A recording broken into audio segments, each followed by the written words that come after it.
Hola a todos, esto es Cristos Jóvenes en línea para todas las personas que en cualquier lugar, en cualquier momento se nos unan. Encomendamos sus intenciones, la de todos los suyos, la salud de cuerpo y alma de todas las personas que se han encomendado en nuestras oraciones. Y empezamos esta sesión con la protección implorada a nuestra Madre, siendo un Ave María. Dios te salve María, llena eres de gracia, el Señor es contigo. Bendita eres entre todas las mujeres y bendito es el fruto de tu vientre, Jesús. Santa María, Madre de Dios, ruega por nosotros pecadores, ahora y en la hora de nuestra muerte. Amén. Hoy vamos a tener lectura espiritual. Vamos a leer del libro La paz interior de Jacques Philippe. Después pasaremos a una reflexión y terminaremos con examen de conciencia. La paz interior, camino de santidad. Número 1. Sin mí no podéis hacer nada. Para comprender la importancia fundamental que tiene en el desarrollo de la vida cristiana el afán por adquirir y conservar lo más posible de la paz del corazón, en primer lugar, hemos de estar plenamente convencidos de que todo el bien que podamos hacer viene de Dios y solo de Él. Sin mí no podéis hacer nada, ha dicho Jesús. No ha dicho, no podéis hacer gran cosa, sino, no podéis hacer nada. Es esencial que estemos bien persuadidos de esta verdad. Y para que se imponga en nosotros no solo en el plano de la inteligencia, sino como una experiencia de todo el ser. Habremos de pasar por frecuentes casos, pruebas, humillaciones permitidas por Dios. Él podría ahorrarnos todas estas pruebas, pero son necesarias para convencernos de nuestra radical importancia para hacer el bien por nosotros mismos. Según el testimonio de todos los santos, nos es indispensable adquirir esta convicción. En efecto, es el preludio imprescindible para las grandes cosas que el Señor hará en nosotros por el poder de su gracia. Por eso, Santa Teresa de Lisieux decía que la cosa más grande que el Señor había hecho en su alma era haberle mostrado su pequeñez y su ineptitud. Si tomamos en serio las palabras del Evangelio de San Juan citadas más arriba, comprenderemos que el problema fundamental de nuestra vida espiritual llega a ser el siguiente. ¿Cómo dejar actuar a Jesús en mí? ¿Cómo permitir que la gracia de Dios opere libremente en mi vida?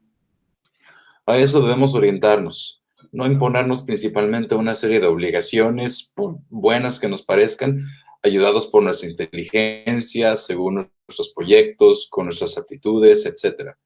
Debemos, sobre todo, intentar descubrir las actitudes profundas de nuestro corazón, las condiciones espirituales que permiten a Dios actuar en nosotros. Solamente así podremos dar fruto. Como dice la Escritura, un fruto que permanece. La pregunta, ¿qué debemos hacer para que la gracia de Dios actúe libremente en nuestra vida? No tiene una respuesta unívoca, una receta general.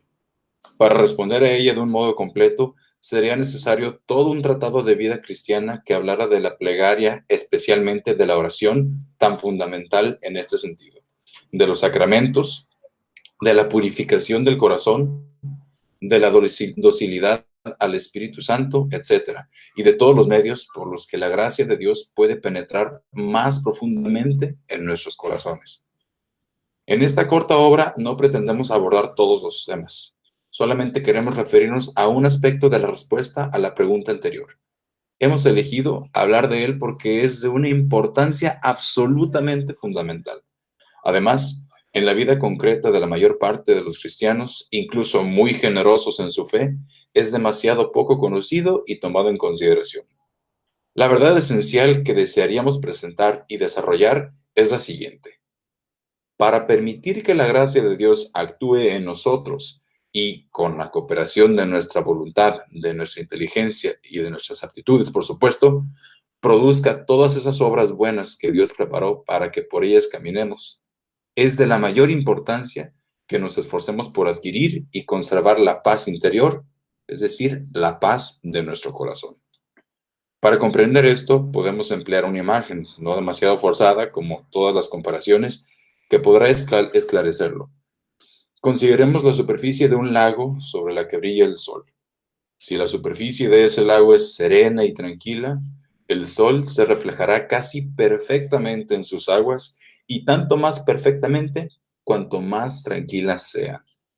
Si por el contrario la superficie del lago está agitada, removida, la imagen del sol no podrá reflejarse en ella. Algo así sucede en lo que se refiere a nuestra alma respecto a Dios.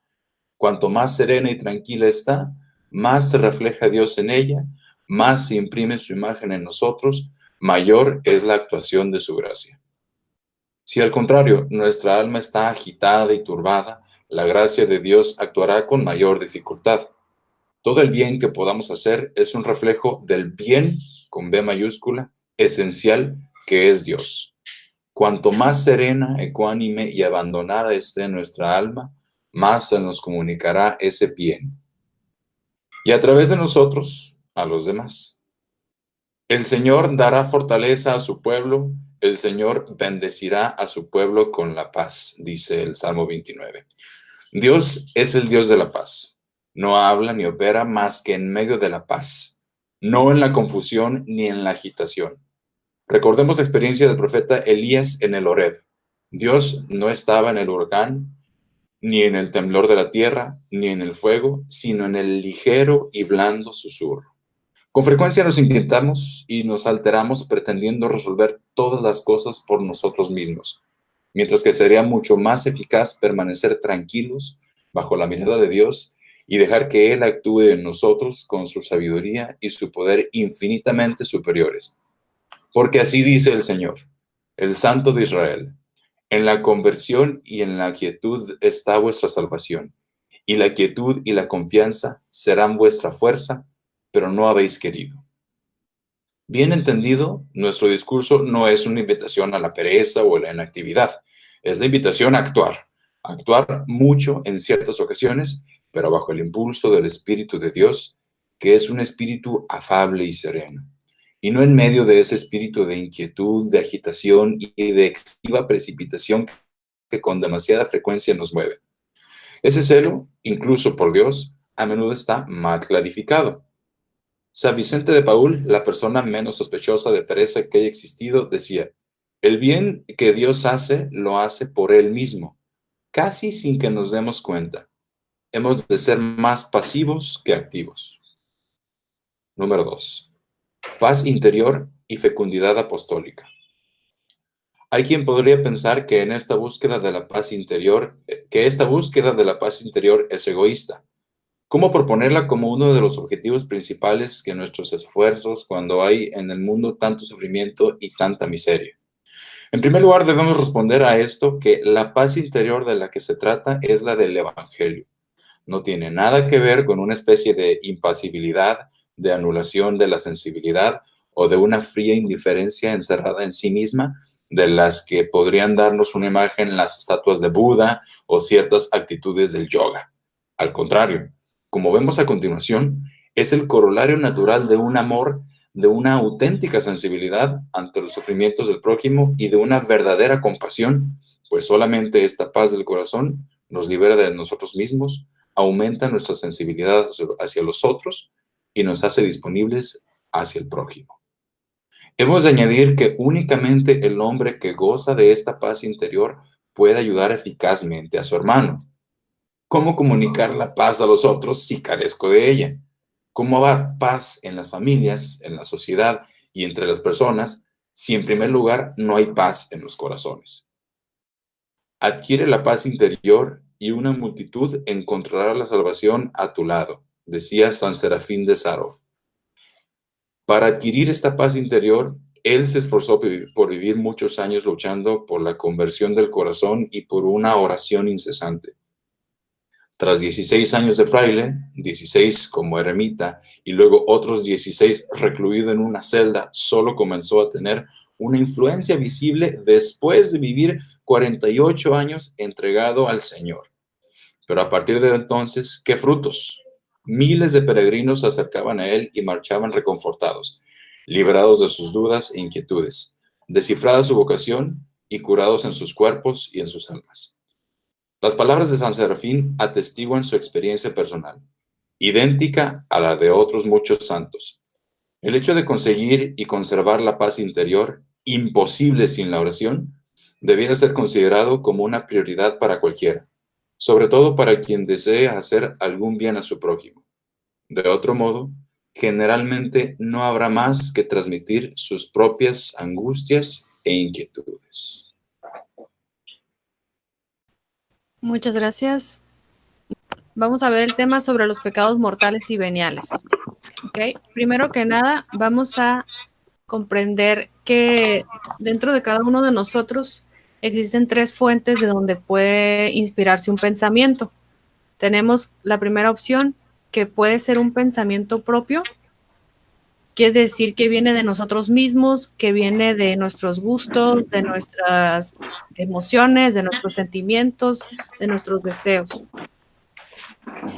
En segundo lugar, tenemos que un pensamiento puede ser inspirado por nuestro ángel de la guarda, o sea, de nuestra conciencia, que puede ser del mismo Dios, una inspiración de un pensamiento bueno, positivo.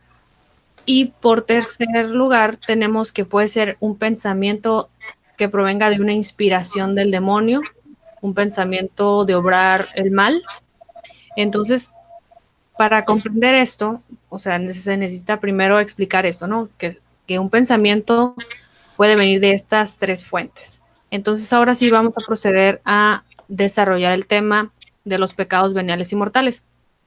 Aquí poniendo un ejemplo, nos llega un pensamiento de pecar mortalmente y pensamos esto: mejor no le regreso el cambio a mi papá. Supongamos que un papá le dio a un hijo dinero para que comprara algo y el hijo decide guardarse el cambio. O más bien, llega el pensamiento de hacerlo. Entonces, el hijo sabe perfectamente que el quedarse con el cambio del papá es un pecado mortal. No lo ha puesto en práctica, pero le llega el pensamiento. Lo primero que puede suceder es que resistas el pensamiento y digas, debo ser honesto. Entonces, puede pasar esto: el pensamiento queda vencido y ya, todo bien. O puede suceder que regrese la tentación repetidamente, que regrese y diga, él ya tiene mucho dinero, no se va a dar cuenta, puedes hacer algo con ese dinero que te puede beneficiar. Entonces la tentación regresa repetidamente. Así como en el caso de muchos santos, ¿no? Que el demonio insistía, los hostigaba, al mismo Jesucristo, que el demonio le volvía a poner tentación, le volvía a decir. Entonces, si tú resistes a esa tentación y dices, esto va en contra de la justicia y de la ley de Dios, ese pensamiento malo queda vencido. Y esto tiene un mayor mérito, porque en la primera opción queda vencido fácilmente porque nada más resististe una vez y listo, ya lo venciste. Pero cuando tú tienes que pelear y luchar contra la tentación, tienes mayor mérito. Entonces, en esta ocasión, como tú resististe y no caíste, no hay pecado, ¿ok? No caes en ningún pecado. Está la otra de que te llega el pensamiento de pecar, nuevamente, que quedarte con el dinero del papá, y tú te deleitas un tiempo, retrasas la resistencia.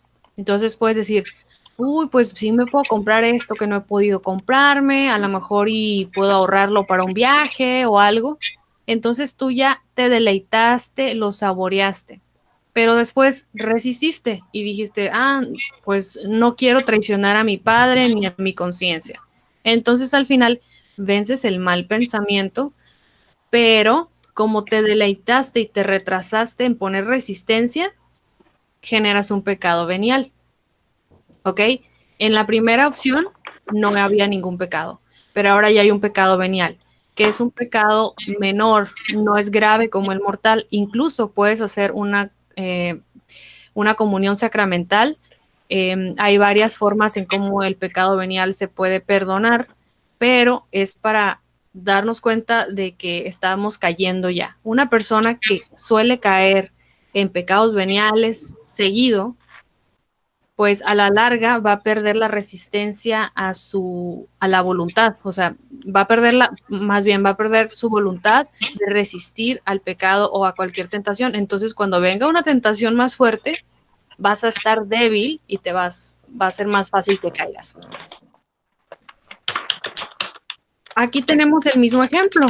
Nos llega el pensamiento de pecar mortalmente, pero dejas entrar el pensamiento, ¿ok?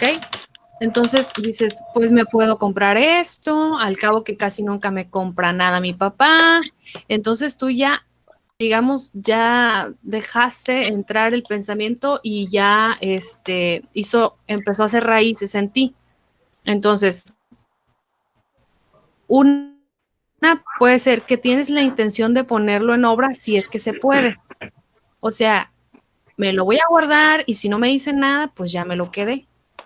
Eso podría ser, pero tú estás cayendo en un pensamiento de, efectivamente, en cualquier momento, si no se da cuenta, pues lo voy a poner en práctica. Entonces tú ya no estás poniendo ningún freno, ninguna resistencia, ningún filtro ante eso, lo cual va a hacer que pues ya cometas ese pecado mortal. Por el otro lado, es ponerlo directamente en obra y decir, pues me lo voy a quedar y ya no voy a decir nada. Y pues si me preguntan, puedo decir a mi papá, pues sabes que no sobró nada, o me dieron mal el cambio, o me lo robaron, lo que sea. Entonces ya estás cayendo ahora en otros pecados en donde ya se hizo más grave el asunto. Entonces, en cuanto tú dejas entrar ese pensamiento y tienes la intención de ponerlo en obra, ya es un pecado mortal. Así como dice Jesucristo, lo que mancha al hombre no es lo que entra en él, sino lo que sale de él, porque de su corazón salen las buenas o las malas acciones. Ok. Ahora, un pecado mortal es todo acto que va en contra de la ley de Dios, que son los 10 mandamientos, o todo acto que va en contra de la Santa Madre Iglesia, que son los mandamientos de la Santa Madre Iglesia y sus preceptos. Todo lo que va también en contra de la doctrina de Cristo, que son los evangelios y el catecismo. Esto ya lo sabemos porque pues fuimos al catecismo y aprendimos cuáles son los mandamientos, etcétera. Entonces, cuando sepas que ya vas en contra de algo que sabes que es pecado mortal y aún así piensas ponerlo en obra, aunque a lo mejor en ese momento no tienes la oportunidad, ya estás cayendo en un pecado mortal. La gravedad de cada pecado se puede medir por su tiempo. Por ejemplo, aquí, cada semana le robas durante 2 años a tu papá. Entonces, a lo mejor, si lo haces una sola vez porque se presentó la oportunidad, la viste fácil y lo hiciste, es menos grave a que si lo haces constantemente porque ya se generó un vicio, ya se hizo una costumbre y eso lo tienes que confesar de esa manera. Antiguamente, y no hace mucho, los sacerdotes te preguntaban en confesión, ok, hiciste tal cosa, ¿cuántas veces lo has hecho?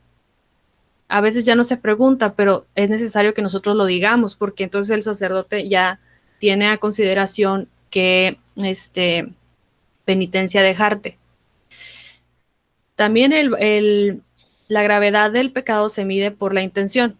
¿Cuánto tiempo tenías planeándolo? A lo mejor ya tenías rato pensando, ay, bueno, en el momento que mi papá me dé algo de dinero, pues yo me voy a quedar con un poco de ese dinero, le voy a hacer esta trampa, etcétera, para que no se dé cuenta. Entonces, entre mayor intención tuviste, es mayor la gravedad del pecado.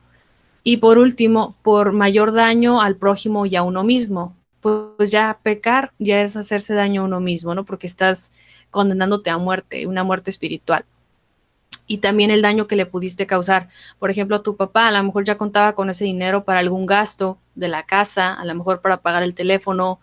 En el caso de una persona que a lo mejor tiene gente que trabaja para ella y que dice, pues sabes que esta semana no les voy a pagar, pues suena algo a lo mejor no tan grave, pero afectó a muchas familias, porque entonces esa persona que iba a contribuir con cierto dinero semanal ya no lo va a dar, entonces no va a haber mandado, a lo mejor el niño ya no va a tener dinero para el lonche de la escuela, etcétera, etcétera. Entonces, de esa manera es como se puede ver qué tan grave es un pecado. Y bueno, esto sería todo por mi parte de este tema. No sé si alguien quiera comentar algo. Voy a agregar a Lupita. A ver. Les apagué los micrófonos porque se estaba escuchando como eco. Pero si alguien quiere participar. ¿Ese fue Yo, todo el tema? ¿Mande? ¿Ahí termina el tema o cómo? Este es el... sí, sí. Ok. hay un asunto que me gusta mucho reflexionar, que es que a veces se nos hace fácil lo que decía ahorita Carolina, eh, no en esas palabras, pero como ya cometí el pecado y me voy a confesar, parecería que da lo mismo cometer uno que dos o tres que cuatro, y no es cierto. Aunque sí, la confesión y el sacramento de la reconciliación nos limpia de todos los pecados, hayan sido uno, hayan sido un millón. Cada uno de esos, cada uno de ese millón es un pecado diferente. O hay sacerdotes que dicen, es que si hoy vienes y confiesas, vamos a escoger uno, pereza, y la semana que viene vienes y me vuelves a decir que es pereza, aunque la fórmula es la misma y aunque a lo mejor tus palabras son las mismas, es un pecado diferente. Es un pecado diferente que se tiene que confesar y se tiene que perdonar y no da lo mismo. No es lo mismo y a veces se nos hace muy fácil decir, bueno, pues ya vamos a redondear. Y al cabo me voy a confesar, pues voy a aguantar un poquito más, o más bien aguantar un poquito menos, resistir un poquito menos, que al cabo que pues ya estoy aquí, de una vez disfruto y ya mañana, lunes, empiezo desde cero. Y no, cada pecado es diferente y nos va afectando de una manera que no nos imaginamos. Obviamente, gracias de Dios, bien aceptada, bien vivida a través de los sacramentos que Dios nos deja, pues nos permite remontar. Pero es algo que rara vez te hacen hincapié en eso, que personas que ya tienen un poquito más de formación, a lo mejor lo pueden analizar, ¿no? Lo pueden reflexionar.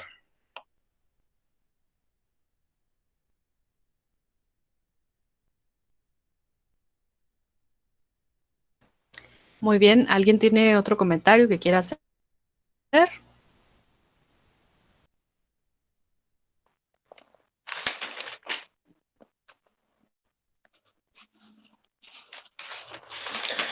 Sí, ¿me escuchan? ¿Hola? Sí, sí te escuchamos. Ok. Es que no escucho a nadie. Ah, sí, estoy de acuerdo con... Apagué los micrófonos porque si no se escucha mucho Ok, ruido. pues si se ponen audífonos, creo que se puede escuchar menos.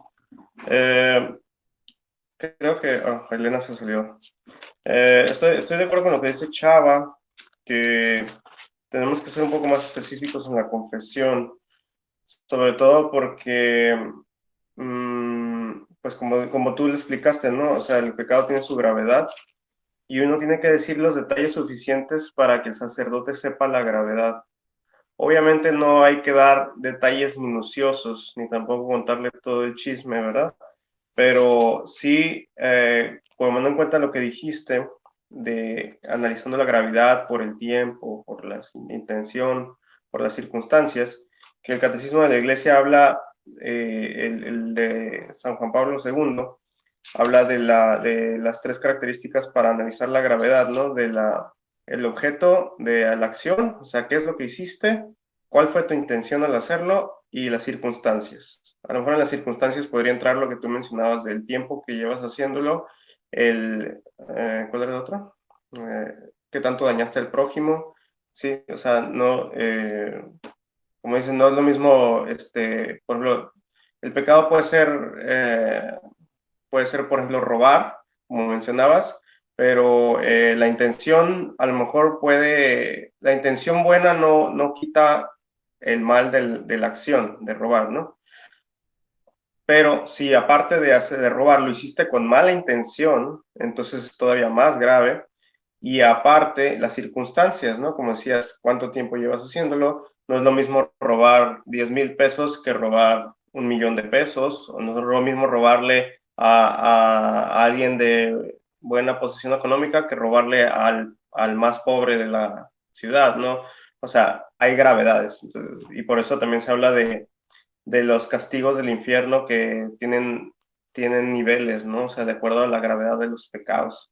Y lo mismo en el cielo, ¿no? La doctrina nos habla de que hay no sé cuáles son las palabras teológicas para eso, pero que hay niveles de gloria, ¿no? En el cielo según los méritos de las cosas buenas que hagamos estando en gracia de Dios.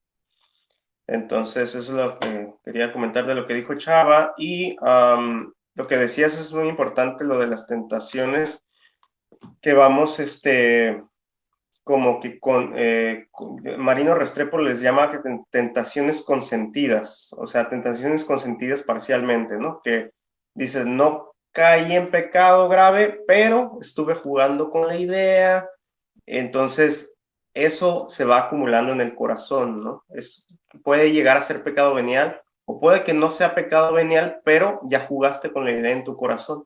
Entonces dice Marino Restrepo que por eso a veces puede haber personas, o podemos haber personas, que nos decimos tal vez muy católicos, o podemos ser muy religiosos en apariencia, pero después de muchos años de estar jugando con ideas de tentaciones, uno termina, uno puede terminar cediendo o cayendo en pecados graves, ¿no? Por eso a veces uno escucha historias de personas que dices, no, pues es que llevaba una vida intachable y de repente, pues a los 60 años dejó a su esposa y se fue con una muchacha, ¿no? O sea, cosas así que dices, ¿cómo es posible si era servidor en la iglesia, estaba en el grupo de matrimonios, hasta era, no sé, ministro extraordinario, no sé qué servicios tenía? Personas que aparentemente son muy, intachables o religiosas y, y pueden llegar a caer después de, como dices, de estar jugando tantos años con el demonio, ¿no? Porque uno va estableciendo como ese vínculo o esa negociación con el demonio y el demonio se va metiendo en nuestro corazón. Por eso tenemos que, como dices, cortarlo de tajo, tener mucho cuidado, ahora sí que esa es la vigilancia de la que habla Jesucristo, ¿no? Estar en vigilia de que si llega la tentación, no jugar con ella porque se va anidando en el corazón.